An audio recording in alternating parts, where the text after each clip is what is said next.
제2부 신론과 인간론. 1. 신론과 하나님의 존재. 전통적으로 신학은 신론을 의미했다. 왜냐하면 중세 스콜라 신학에서 신학은 하나님의 존재와 그에 관한 교리를 탐구하는 학문이었기 때문이다. 신론과 관련하여 신학 전통은 세 가지 질문을 해왔다. 첫째, 하나님은 존재하는가? 둘째, 하나님은 어떤 분이신가? 셋째, 하나님의 속성은 무엇인가? 하는 것이다. 이 질문에 중세 스콜라 신학의 정체성이 놓여 있다. 즉, 중세 스콜라 신학은 하나님의 존재와 본질, 그리고 그에 관한 교리를 찾는 신학이었다. 그러나 개혁 신학은 하나님의 존재를 전제하고 하나님을 믿고 하나님께 영광을 돌리기 위하여 하나님의 속성에 대하여 아는 것을 중요하게 여겼다. 개혁자들은 중세 스콜라 신학자들이 이성으로 하나님의 존재를 증명하는 일체의 증명들에 관하여 별 관심을 두지 않았다. 1.1. 하나님의 존재에 대한 성경의 증거를 부정하는 이론들. 괄호 1. 하나님의 존재에 대한 성경적 증거. 하나님의 존재는 신학의 가장 중요한 전제이며 하나님이 존재한다는 가정이 없다면 하나님에 관한 모든 지식은 아무런 의미가 없다. 개혁신학은 하나님을 전적으로 합리적인 존재로 간주하지만 한편으로 합리적인 논증에 따라 이러한 사실을 증명할 수 없다고 주장한다. 이와 관련하여 히브리서 11장 6절은 하나님께 나아가는 자는 반드시 그가 계신 것과 그가 자리를 찾는 자들에게 상 주시는 이심을 믿어야 할지니라라고 말한다. 그래서 창세기 1장 1절은 하나님의 창조 사역은 하나님의 존재를 증명하는 것이 아니라 전제함으로 시작하며 신학은 하나님의 존재를 믿는 것으로부터 시작된다. 괄호 2. 하나님의 존재를 부정하는 이론들. 하나님의 존재를 부인하는 다양한 이론들 가운데 첫째, 무신론이 있다. 우리는 무신론자들을 실천적 무신론자와 이론적 무신론자로 구분한다. 실천적 무신론자들은 실천적 삶에서 하나님을 부인하는 사람들이고 이론적 무신론자들은 합리적인 논증에 따라 하나님의 존재를 부인하는 사람들이다. 이들은 대부분 철학적 이론과 여타의 사상적 유물론자들로 하나님의 존재를 부인하는 자들이다. 그러나 사람에게 종교적인 씨앗이 심겨 있다는 성경 말씀에 근거해서 보면 실제로 무신론자들은 존재하지 않는다. 다만 그들은 자신을 무신론자라고 여기고 있을 뿐이다. 둘째, 범신론은 하나님의 존재와 피조세계를 혼합하고 유한과 무한의 구별을 없애버리므로 인격적인 하나님을 자연세계와 동일시하는 오류를 범하는 신론이다. 결국 범신론은 자연의 원리나 법칙 혹은 알 수 없는 어떤 특별한 현상을 신이라 여긴다. 셋째, 이신론은 유신론을 인정하지만 하나님의 섭리를 부정하는 18세기 계몽주의 철학으로 하나님은 창조 후에 세상의 개입을 중지하고 세상을 자연 법칙으로 다스린다고 주장한다. 그들은 이것을 합리적으로 이해할 수 있다고 주장하지만 이러한 주장은 성경에 계시된 참된 하나님의 존재를 부정하는 이성적인 신론이다. 결론적으로 현대의 잘못된 신과는 첫째, 내재적이며 초월적인 하나님을 부정하거나 어느 한쪽을 부정하는 신관이다. 둘째, 그들의 신관은 하나님의 무한성을 제거하고 유한한 인격적인 신이라고 주장하는 철학적 이론론 혹은 다신론적 신관으로 삼위일체 하나님을 부정하는 신관이다. 셋째, 그들은 신을 이성적인 관념의 인격체로서 하나님의 실제성을 부정하는 관념적 신관이다. 1.2. 하나님에 관한 인식의 가능성. 괄호 1. 완전히 이해할 수 없으나 인식할 수 있는 하나님.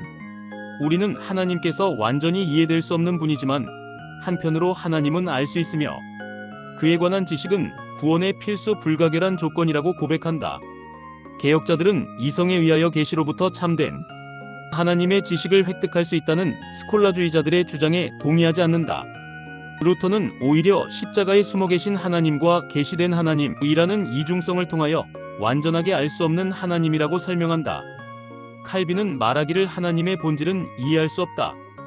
따라서 그의 신성은 전적으로 모든 인간적인 감각들로부터 떨어져 있다라고 말한다. 결국 우리는 하나님의 본성을 부인하지는 않지만 조명하시는 성령을 통해서 오직 특별 계시로부터 주어진 하나님의 속성에 관한 한 참된 지식을 얻을 수 있다. 이렇게 완전히 이해할 수 없는 하나님에 대하여 전통적으로 개혁신학은 유한은 무한을 파악할 수 없다라는 말로 표현해왔다. 괄호 2. 하나님의 지식에 있어서 선천성과 후천성. 하나님에 관한 지식은 선천적인 것과 후천적인 것으로 구분되지만 최종적으로는 후천적이다. 선천적 지식은 이미 칼빈이 말한 것처럼 사람은 태어나면서부터 생내적으로 종교의 씨앗을 가지고 있으며 이것에 의하여 신지식을 획득한다는 점에서 선천적이다. 후천적인 것은 계시를 통하여 의식적으로 하나님의 지식을 습득하거나 알 수 있는 것을 의미한다. 1.3. 하나님의 존재와 속성. 괄호 1. 하나님에 관한 지식. 개혁자들에게 하나님에 관한 지식은 하나님의 존재나 본질을 말하는 것이 아니다. 루터는 하나님의 본질이나 존재에 관한 한 어떤 것을 알 수 없다고 주장하였다. 루터는 숨어 계신 하나님과 계시된 하나님을 구분하여 계시된 하나님을 알 때 그를 단지 숨어 계신 가운데 알 수 있을 뿐이라고 주장한다. 이 표현은 하나님께서 그의 계시에서 계신 그대로의 자신을 완전히 드러내지 않으심을 말하는 것이다. 유한한 인간이 무한하시고 영적 존재이신 하나님을 모두 알 수 없다. 그래서 우리는 하나님께서 스스로 자신을 우리에게 보이시기까지 그에 대하여 알 수 없다. 우리가 하나님에 대하여 알 수 있는 것은 우리에게 나타내신 하나님의 자기 계시에 근거하며 하나님이 자신을 나타내시는 계시는 하나님 자신의 본성에 의한 것이 아니라 의지로 말미암은 것이다. 우리는 하나님께서 계시하셔도 하나님의 본질에 대하여 모두 알 수 없다. 단지 우리에게 계시된 만큼만 알 수 있다. 그것은 우리가 알 수 있는 이해의 범위 안에서만 그렇다. 그런 점에서 하나님의 존재나 본질을 아는 것보다 우리에 대하여 혹은 우리와 관련하여 하나님이 어떤 계획을 가지고 있으며 어떤 인격을 가지고 있으며 무엇이 그의 본성에 적절한가를 아는 것이 중요하다. 우리가 하나님에 대하여 아는 지식은 비량적으로 축적된 방식으로 아는 것이 아니라 오직 신앙의 지식에 근거한다. 괄호 2. 신의식. 사람은 생내적으로 종교의 씨를 가지고 있다. 즉, 사람은 생내적으로, 구조적으로 신의식을 가지고 태어나며 외부적인 영향이나 주입을 통해서 주어진 것이 아니라 우리가 가지고 있는 고유한 어떤 것이다. 이 신의식은 성장 과정 중에 자연스럽게 발현되며 이성의 관념 중에 하나가 아니라 인간 구성 자체에 박힌 의식으로 막연하게 신이 존재한다는 것, 그리고 그가 합당한 존귀와 영광을 받으실 분이라는 것을 아는 것이다. 그러나 이러한 신의식으로는 성경에 계시된 하나님에 대하여 완전하게 알 수 없다. 핫지는 이에 대하여 사람의 생내적 신의식이 계시와 접촉해야만 구체적인 신지식이 자연적으로 발생한다고 한다. 이러한 신의식은 막연하게 창조주 하나님이 계시고 그가 존귀와 영광을 받으시기에 합당한 분으로 생각하도록 한다. 하나님은 작정과 섭리를 위하여 하나님의 형상으로 창조된 사람의 종교의 씨, 신의식을 넣으셨다. 그래서 종교의 씨는 하나님을 알지 못한다고 핑계할 수 없도록 한다. 그러나 사람의 죄와 타락은 이 신의식을 왜곡되게 만들었고 이러한 왜곡은 거짓 종교와 우상을 만드는 원인이 되었다. 괄호 3. 신지식의 중요성. 신지식이 중요한 이유는 첫째, 신지식을 아는 것이 우리의 생명과 구원의 근거이기 때문이다. 영생은 곧 유일하신 참 하나님과 그의 보내신 자, 예수 그리스도를 아는 것이다. 둘째, 우리는 신지식을 통하여 하나님을 믿고 구원을 받기 때문이다. 그런 의미에서 칼빈은 기독교 강요 1권의 제목을 창조주 하나님의 지식에 대하여라고 하고 2권을 그리스도 안에서 구속주 하나님의 지식에 대하여라고 한다. 이 두 지식이 우리의 신학의 출발점이자 동시에 구원에 있어서 필수적인 요소이다. 괄호 4. 신지식의 목적. 신지식의 목적은 우리를 향하신 하나님의 선하신 뜻을 아는 데 있다. 우리의 복된 삶은 하나님의 지식에 근거한다. 신지식의 목적은 우선 하나님을 경배하는 것이고 다른 하나는 내세의 삶에 대한 소망을 일깨우는 것이다. 우리는 신지식을 통하여 온전한 구원, 내세의 삶에 대한 소망을 붙잡는다. 이 지식은 오직 신앙에 의해서만 얻어진다. 그 이유는 하나님과 우리의 관계는 신앙의 관계이기 때문이다. 우리는 신앙을 통하여 하나님을 경외하고 신뢰하며 순결하고 거짓 없는 순종으로 하나님께 예배드리는 동시에 그의 선하심에 전적으로 의존하기를 배운다. 때문에 하나님이 우리 자신에 대하여 본질에서 어떤 분인가 보다 우리에 대하여 어떤 속성을 가진 분인가를 아는 것이 중요하다. 즉 하나님 존재에 대해서 아는 것보다 하나님께서 우리를 향하신 선한 뜻이 무엇인지 아는 것이 중요하다. 이것은 하나님의 존재성에 대한 이해보다 하나님께서 우리에 대하여 어떤 계획과 목적을 가지고 계시는지 무엇을 하시는지를 아는 것이 중요하다는 것이다. 이러한 신지식은 자연계시와 특별계시를 통하여 얻을 수 있다. 그러나 타락한 사람은 자연 계시를 통해서는 하나님을 올바르게 알 수 없을 뿐만 아니라 오히려 우상을 만들고 하나님을 자기 수준 안에 가두어 버리는 일을 자행한다. 우리를 복된 삶으로 인도하는 신지식의 목적은 자연 계시를 연구하는 노력이나 이성이 아닌 오직 신앙의 지식을 통해서만 얻어질 수 있다. 신앙의 지식은 그리스도 안에서 약속의 신실성에 근거한 지식이다. 즉 계시의 말씀에 근거한 지식이다. 신앙의 지식은 하나님에 대한 지식이며 하나님의 뜻에 대한 지식을 포함한다. 칼빈은 신지식이 사람에게 복된 삶을 살게 하고 하나님을 알게 하려고 우리의 마음속에 종교의 씨앗을 남겨주신 것이며 만물의 창조 가운데 하나님 자신을 계시해 놓으신 것이라고 말한다. 우리에게는 근원적 종교성으로서 하나님의 형상이 남아있다. 그뿐만 아니라 하나님은 창조된 세상과 역사를 통하여 자신을 알도록 하셨다. 그러나 우리에게 주신 자연 계시는 사람이 가진 종교의 씨앗과 신성에 대한 의식을 통하여 하나님을 경배하고 내세를 소망하며 하나님과의 복락에 들어가는 것을 가르쳐주는 지식으로는 충분하지 못하다. 왜냐하면 사람의 타락과 부패성은 자기의 생각대로 창조주된 하나님을 그려내기 때문으로 사람은 타락으로 하나님을 경배하고 하늘의 복된 상태를 추구하는 영혼의 주요 기능을 상실하여 하나님을 올바로 알 수 없는 상태가 되고 말았다. 그래서 하나님은 우리에게 올바른 신지식에 도달할 수 있도록 말씀 계시를 주셨고 하나님의 말씀은 창조주와 구속주의 지식을 명백하게 가르쳐준다. 칼빈은 특별 계시를 가리켜 창조주 하나님을 알려주는 안내자, 교사, 조력자, 직접적이고 확실한 표식, 신성불같지만 하나님 자신의 입이라고 표현한다. 하나님과 사람 사이에 이러한 계시는 항상 직접적 의사전달의 형태로 주어지지 않는다. 왜냐하면 하나님의 위엄은 참으로 크고 높으므로 인간의 이성으로는 도달할 수 없기 때문이다. 하나님은 역사 속에서 자신의 종들을 불러 말씀을 기록하게 하셨고 마침내 그의 독생자를 이 땅에 보내시어 그의 인격과 사역으로 명백하게 자신에 관한 지식을 보여주셨다. 이러한 하나님에 관한 신지식의 목적은 하나님의 중요한 세 가지 속성 가운데 나타난다. 그 세 가지의 속성은 선의 심판, 공의이다. 하나님의 선의에는 당신의 백성을 구원하시고자 하시는 하나님의 무한하신 은혜이다. 또한 하나님의 공의는 결코 죄를 용납할 수 없는 미워하시는 하나님의 진노하심이다. 그리고 하나님의 선의에 근거한 공의 앞에 선악간의 심판하심이 있다. 하나님의 심판은 선의와 공의를 확증하는 방법이다. 하나님은 이 세 가지 속성을 그의 계시로 우리에게 보여주었으며 알게 하신 것이다. 과로 자연에서 오는 신지식의 불충분성. 자연은 하나님 영광의 무대이다.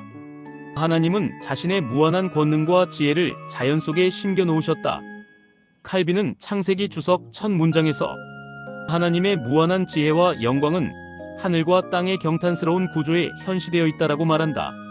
로마서 1장 20절은 창세로부터 그의 보이지 아니하는 것들, 곧 그의 영원하신 능력과 신성이 그 만드신 만물에 분명히 보여 알게 되나니라고 선포한다. 칼빈은 우리가 하나님을 바로 알기를 원한다면 세상은 우리의 학교가 되어야 한다라고 말한다. 자연이 하나님을 아는 학교이면 피조 세계는 하나님을 보는 거울이요 또한 불가시적인 하나님이 가시적으로 나타나는 하나님의 형상이라 할 수 있다. 그러나 우리의 지성과 이성은 타락과 부패로 말미암아 만상에 나타난 하나님의 영광과 권능을 온전하게 볼 수 없다. 즉 자연 이성을 가지고 하나님을 아는 것은 불가능하다. 죄는 하나님의 영광과 권능을 가로막는 악한 장애물이다. 하나님의 영광을 가로막는 죄는 자연 발생적인 것이 아니고 고의로 하나님의 영광을 가로막은 것이다. 죄는 자연에서 오는 신지식을 왜곡하고 하나님의 영광을 모두 우상으로 만들어버린다. 말씀이 없는 사람은 잘못된 신지식으로 우상을 믿고 우상 종교를 믿는 백성과 민족은 반드시 타락하여 멸망에 이르게 되는 것이다. 괄호 6. 자연신학의 오류.